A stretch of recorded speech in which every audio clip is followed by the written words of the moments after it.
안녕하세요. 공동체 메시지 시간입니다. 우리 교육표를 한번 외쳐보겠습니다. 주님의 빛, 비추며 세상을 섬기는 드림이. 우리 함께 사랑하는 이 시간들을 더욱더 풍성하게 보내기를 소원합니다. 오늘 우리에게 주시는 하나님의 말씀은 고린도후서 13장 13절입니다. 제가 한번 읽겠습니다. 주 예수 그리스도의 은혜와 하나님의 사랑과 성령의 교통하심이 너희 무리와 함께 있을지어다. 아멘. 많이 들어보신 거죠? 오늘 제목을 한번 읽어주세요. 자, 축도는 무엇인가? 축도는 무엇인가? 여러분, 축도는 언제 많이 들어보셨어요? 축도는 주로 예배 끝날 때 얘기하죠. 그래서 예배가 나갈 때 한다면 예배 시작할 땐 뭘 할까요? 제가 다니는 교회의 주보 한 부분을 제가 인쇄해 왔는데요.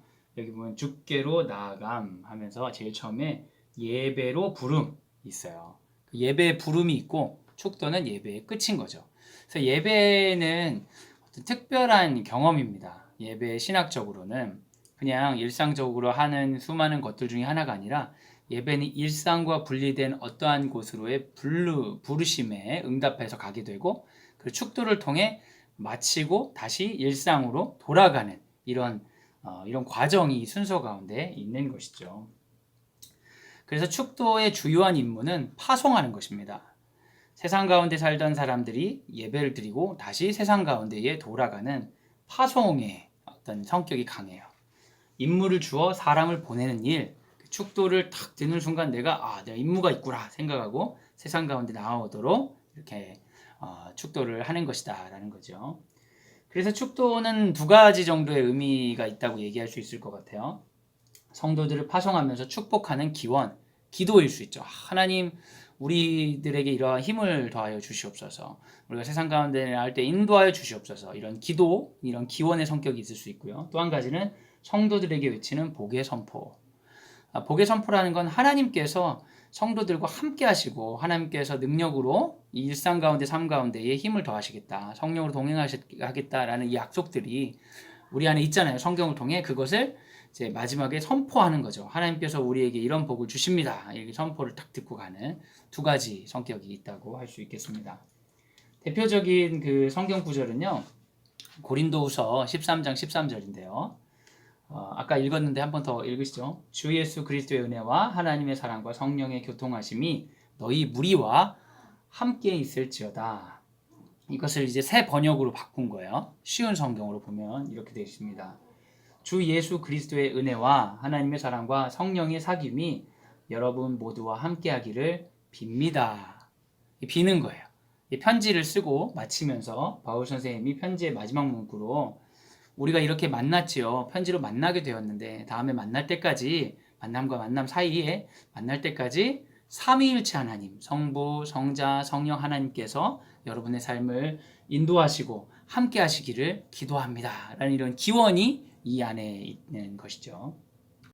축도에는 이렇게 기원하는 기도의 성격뿐만 아니라 하나님의 복을 선언하는 강복의 성격이 있는데요. 축도로 또 잘 쓰이는 민수기 6장 23절에서 26절, 사실 이 두 가지만 공식 축도로 쓰일 수 있습니다. 이게 아론의 축도라고 하는데요. 이 구절을 제가 한번 읽어드릴게요. 아론과 그의 아들들에게 말하여 이르기를 너희는 이스라엘 자손을 위하여 이렇게 축복하여 이르되 여호와는 내게 복을 주시고 너를 지키시기를 원하며 여호와는 그의 얼굴을 내게 비추사 은혜 베푸시기를 원하며 여호와는 그 얼굴을 내게로 향하여 드사 평강 주시기를 원하노라 할지니라 하라. 할진이라니까 실제로 하라는 것은 이게 노란 글자죠. 여호와는 평강 주시기를 원하노라. 이렇게 명령과 선포로 끝나는 축도도 있습니다. 하나님이 너에게 힘을 주시기를 원한다. 근데 이제 내가 하나님한테 명령하거나 내가 하나님 힘 주시겠다가 아니라 하나님 스스로가 하시는 말씀을 대언해서 하는 거죠. 이건 제사장의 복의 선포 같은 거죠. 백성을 향한 하나님의 마음과 복을 선포하는 축도라고 할 수 있습니다. 근데 축도가 파송이잖아요. 그러면 어딘가 보내는 거잖아요. 그럼 예배는 특정한 어떤 공간을 상징하는 겁니다. 그 공간이 뭐냐면 바로 하나님 나라예요. 부활해서 성도들이 함께 모여서 마지막에 하나님 앞에 예배드릴 종말론적 공간으로서 그 최후의 하나님 나라를 생각하면서 우리가 주일마다 기념해서 예배를 드리는 겁니다. 그래서 부름의 말부터 시작해서 예배에 들어간 순간 우리는 일상적인 세상 가운데 사는 것이 아니라 그래, 우리가 갈 곳, 우리의 마지막 지점은 저기야. 그래서 마지막 지점을 어떻게 보면 재현하고 반복하면서 예배를 드리는 겁니다. 그래서 우리가 이제 파송된다는 것은 이 예배에 참석하고 축도를 받는 사람이라는 것 자체가 우리가 곧 사명자라는 뜻이에요.